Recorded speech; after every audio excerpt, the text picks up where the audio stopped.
welcome to the Centre for Computing History. I'm Adrian and this is Phil. What's up? And we've got something out of our archive that's a little bit different. It's certainly something I've never seen before. What is it? It's called the Doctor V64, or has another rather unfortunate name of Bung Doctor, named after Bung Enterprises of Hong Kong. And I believe it was originally supposed to be sold as a development tool. Okay, for not the an official Nintendo 64. one. Not an official one. It cost $450, which is far, far less, I believe, than the Nintendo one. Made it very attractive for smaller developers and homebrew people to develop software for it. Yeah, I read on Wikipedia that Iguana Software used this for the Turok game. Well, if it's on Wikipedia, it must be true, doesn't it? You can't print lies on the internet. No. So, as you can see, it piggybacks the N64 on top of the machine. Goes right in through the expansion slot there. So, of course, the Nintendo 64 has got this expansion slot on the bottom that was actually used for its own Double D system that completely flopped. They probably sold more of these than they did that. So, how does this thing work? Right, it's got a big old CD drive in the front. Presumably that's where the games go in. Typical CD controls on the top here. So play, stop, fast forward, rewind. So should we give it a Give it a whirl. Why not? Okay. We've got a beautiful user interface on the second screen. Now, normally this would have a pass-through. You'd only have it on one screen, but for making it look a little bit easier on video, we've got it on two. Indeed. Now, I do believe that this could actually be used for playing copied games. They never admit to it, but yes, you did on the early models have to swap out the BIOS. It was sort of a little field mod.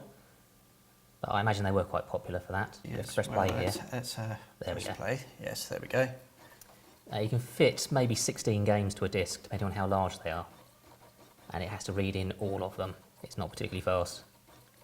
And also the machine had another purpose which was quite good for back in the day. It could also play video CDs. I imagine that was a lot more of an attractive feature in Hong Kong.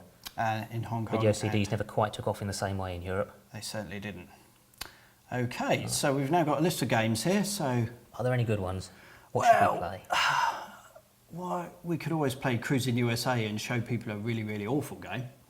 Let's do it. Let's do it. So, we use controls to go down, press play. And this is where the one-speed CD drive is really noticeable. Also quite audible. It's not actually loading that large a game, is it? I think it's only 64 meg. Which is megabits, I presume. It would have been the larger number, so marketing would have insisted on it being megabits. Okay, so it now says you can play the game now, so I believe it's loaded into RAM, is it not? Yep, these shipped with 128 meg of RAM initially.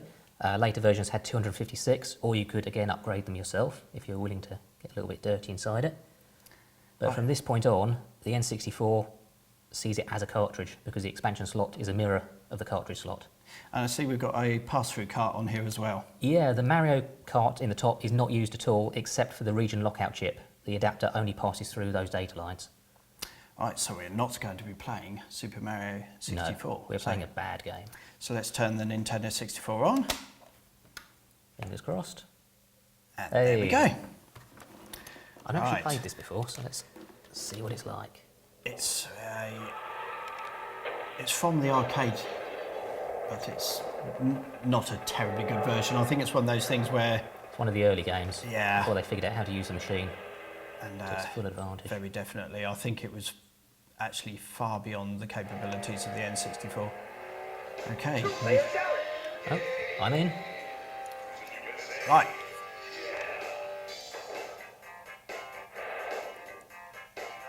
Oh, it's... I think I'm going to be automatic here because I have no idea what the controls are. No. From what I remember of this game, it doesn't really matter what the controls are. The cars handle much the same. So, purely skill-based then? Purely skill-based. I think we all know who's going to win here.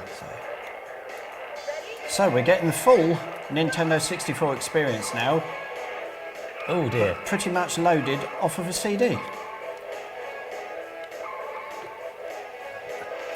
Why would that have been such an advantage? Because it's much slower than loading from cart.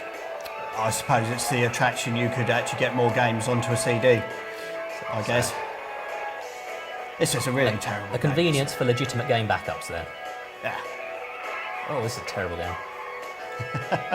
You said it earlier, it was marketed as a development system. It does actually have on the back a parallel port, so you could hook this up to a PC and load data into RAM from your main development machine. So that was probably quite a nice feature for $400. Especially if you then go and sell your game for £40 a pop on cartridge. Although I wonder if Iguana or anyone ever told Nintendo they developed their game on a Doctor V64. I imagine they must have had to buy one official dev kit at some point, just so they could pretend that they were using it. Okay, you've Oh, I raced past just me hit a there. cop car. Oh, That's bad. He's I've spinning just- in place. I've just gone inside the car. This is a terrible It is. game, isn't it?